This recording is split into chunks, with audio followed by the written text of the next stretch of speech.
दिल्ली के आबकारी घोटाले मामले में प्रवर्तन निदेशालय ने आम आदमी पार्टी के वरिष्ठ नेता और राज्यसभा सांसद संजय सिंह को गिरफ्तार कर लिया है। ईडी ने संजय सिंह के दिल्ली वाले घर में बुधवार सुबह 7 बजे से छापेमारी की और यहां से कई दस्तावेज भी जब्त किए गए थे। लंबी पूछताछ हुई, जिसके बाद ईडी ने बुधवार शाम करीब 5:30 बजे संजय सिंह को गिरफ्तार कर लिया।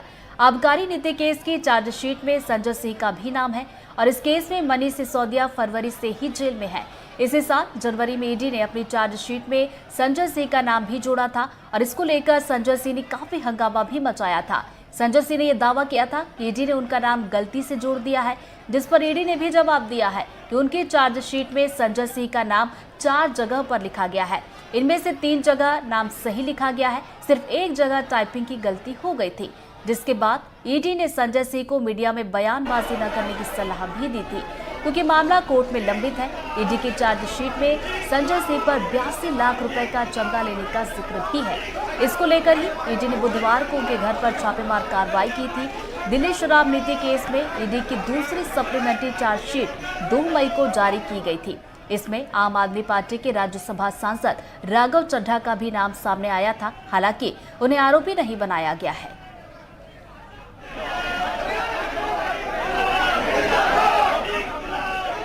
तो देखिए शराब घोटाले का ये पूरा मामला, जिसमें आप नेता संजय सिंह को गिरफ्तार कर लिया गया है। तो बता दें कि सुबह ईडी की टीम उनके घर पर पहुंची थी। चार्जशीट में उनके भी नाम का जिक्र था, हालांकि वो ये जरूर कह रहे थे कि उनका नाम नहीं है, लेकिन देखिए नाम चार्जशीट में था। जिसके बाद आज ईडी की टीम उनके घर पर पहुंची थी और सुबह से ही छापेमार कार्रवाई की जा रही थी, पूछताछ हो रही थी और दस्तावेज भी खंगाले जा रहे थे। 10 घंटे तक लगभग पूछताछ की गई, कार्रवाई की गई और उसके बाद शराब घोटाले मामले में उन्हें गिरफ्तार कर लिया गया।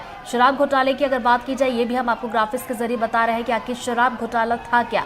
दरअसल हर वार्ड में 2 से 3 वेंडर को शराब बेचने की अनुमति दी गई थी और 17 नवंबर 2021 को नई आबकारी नीति लागू की गई थी। पहले L1 और L10 लाइसेंस रिटेल वेंडर को दिया जाता था और उसके बाद बदलाव किया गया और नीति लागू होने तक 849 शराब की दुकानें भी थी। आपको ये भी बताते चले 60% दुकानें सरकारी और 40% निजी बताई गई थी और नई नीति के तहत देखा जाए तो सरकारी दुकानें बंद कर दी गई थी।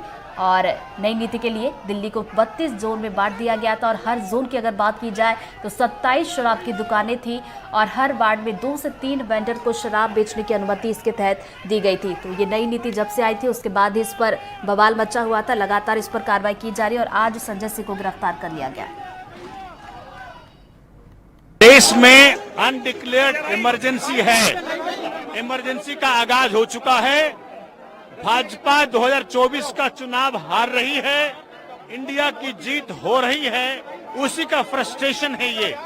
संजय सिंह जी के खिलाफ, सिसोदिया के खिलाफ एक धेले का सबूत नहीं, एक पैसे का मनी ट्रेल नहीं है।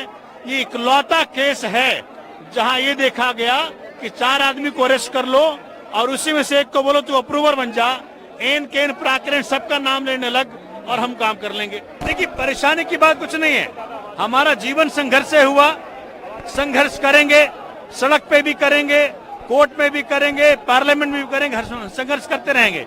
ये वही शख्स याद रखिएगा जिसने की भाजपा के नाक में दम कर दिया, जिसने की मणिपुर के ऊपर माननीय मोदी सवाल पूछा, औरतों को नग्न घुमाया गया मणिपुर के अंदर, वो सवाल का जवाब नहीं दे पाए। आज मणिपुर जल रहा है, संजय सिंह ने आवाज उठाई, उसी का परिणाम ये है।